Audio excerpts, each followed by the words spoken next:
Hello guys, welcome back to my channel Bansal biology. आज का जो वीडियो है इसमें हम पेडिग्री से रिलेटेड एक क्वेश्चन को सॉल्व करने वाले हैं जो कि सीएसआईआर के पेपर में भी रिसेंटली ही पूछा गया था। So let's get start with the lecture guys. अगर हम यहाँ पे क्वेश्चन देखें, क्वेश्चन क्या बोल रहा है, पेडिग्री दी हुई है आपको यहाँ पे, जिसमें आपको जीनोटाइप दिया हुआ है 4 डिफरेंट लोकाई पे चिल्ड्रन के इन द जनरेशन 3। क्या कह रहे हैं, आपके पास 3 जनरेशन आप देख सकते हैं, पहली जनरेशन, दूसरी जनरेशन और तीसरी जनरेशन। तीसरी जनरेशन पे यहाँ पे 4 डिफरेंट लोकाई पे आपके जीनोटाइप दिए हुए हैं। जीनोटाइप क्या है, ऑर्गेनिज्म का वो दिया हुआ है। जैसे हम बोलते हैं ना कि capital A small A small A small A या फिर कैपिटल ए, तो इनको हम क्या बोलते हैं, जीनोटाइप बोलते हैं। तो इस तरीके से इन्होंने डिफरेंट जीन्स के जीनोटाइप दिए हुए हैं।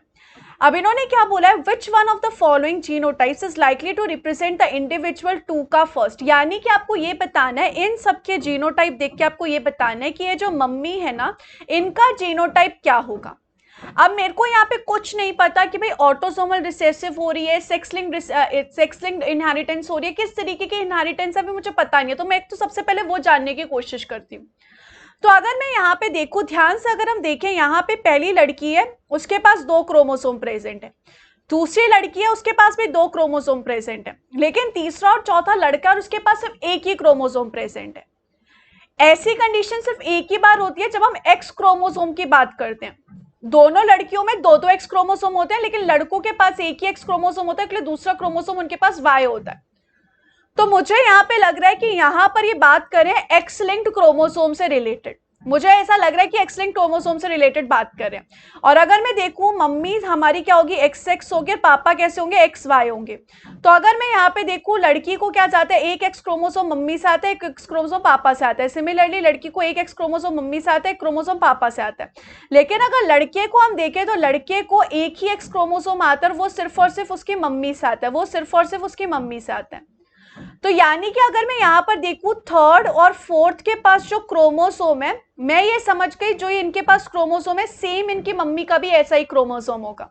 ये मैं डिट्टो समझ गई। ये बात तो पक्की है कि यहाँ पर थर्ड और फोर्थ जो क्रोमोसोम है वो लड़के मम्मी से आ रहा है लड़कों को। तो अगर मैं यहाँ पे देखूं लड़कों के पास क्या है, लड़कों के पास है A1 B1 C2 D1। एक लड़के के पास तो कुछ ऐसा है, दूसरे लड़के के पास क्या है, A2 B2 C1 D1। तो मैं ना चेक करके देखती हूँ। अगर मैं यहाँ पे देखूं, अगर मम्मी के पास A2 है तो भाई लड़के के पास A1 कहां से आया, क्योंकि लड़के को एक्स क्रोमोसोम सिर्फ और सिर्फ मम्मी से मिलता है। तो अगर मम्मी A2 हुई तो लड़के को A1 कहां से आएगा, तो ये तो हो नहीं सकता। फिर मैं देखती हूँ, फिर यहाँ पर अगर मम्मी के पास सिर्फ A1 है तो लड़के के पास A2 कहां से आया भाई, तो ये भी नहीं हो सकता मम्मी का। फिर मैं यहाँ पर गई डी वाला देखती हूँ तो A1 है A2 है, ठीक है, B1 B2 है। फिर यहाँ पे अगर मैं देखूँ तो मम्मी के पास C1 ही है। अगर मम्मी के पास C1 है तो बच्चे के पास C2 कहाँ से आया, तो ये भी नहीं हो सकता। नेक्स्ट अगर मैं यहाँ पे देखूं, ठीक है, मम्मी के पास A1 है A2 है B1 भी है B2 भी है C1 भी है C2 भी है और D1 भी है।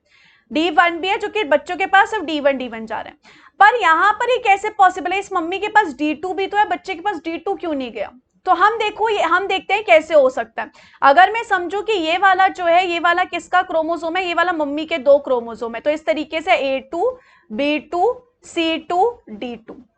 अगर आपने पढ़ा होगा एक कंडीशन होती है जिसको बोलते हैं मियोसिस। मियोसिस में क्या होता है ना, क्रॉसिंग ओवर होता है, क्रोमोसोम्स जो है इस तरीके से क्रॉस करते हैं और जिसकी वजह से उनमें जो जेनेटिक मटेरियल है उसका एक्सचेंज होता है। तो हो सकता है यहाँ पे कुछ ऐसा हुआ हो सकता है कि यहाँ पर गैमीट फॉर्मेशन के टाइम ऐसा हो, जैसे कि समझो जब ये वाला गैमीट फॉर्मेशन हो रहा होगा तब बी और सी के बीच में क्रॉसिंग ओवर हो गई होगी, जिसकी वजह से A2 आ गया B2 आ गया, उसके बाद यहाँ पे C1 और D1 आ गया।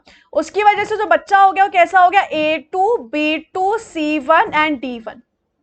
सिमिलरली अगर मैं यहां पर देखूं, यहां पर भी कुछ ऐसी कंडीशन हो गई होगी। यहां पर क्या A1 है B1 है, फिर क्या है C2 है, तो यहां पर B1 और C के बीच में क्रॉसिंग ओवर हो गई होगी। फिर C2 के बाद क्या, फिर से D1 है, तो हो सकता है C और D के बीच में भी क्रॉसिंग ओवर हो गई होगी।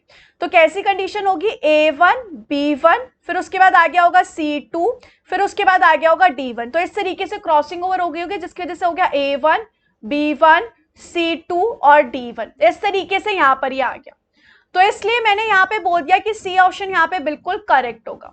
हो सकता है कि यहाँ पर D2 जाए ना, क्रॉसिंग ओवर में आए ना, लेकिन जो चीज आ रही है बच्चे में वो एटलीस्ट मम्मी के पास होनी तो चाहिए। जैसे कि यहाँ पे C2 है, मम्मी के पास C2 है ही नहीं। यहाँ पे अगर मैं देखूं A2 है, मम्मी के पास A2 ही नहीं है। यहाँ पे अगर मैं देखूं मम्मी के पास A1 है, सॉरी बच्चे के पास A1 है, मम्मी के पास A1 ही नहीं है, तो हाउ इज इट पॉसिबल।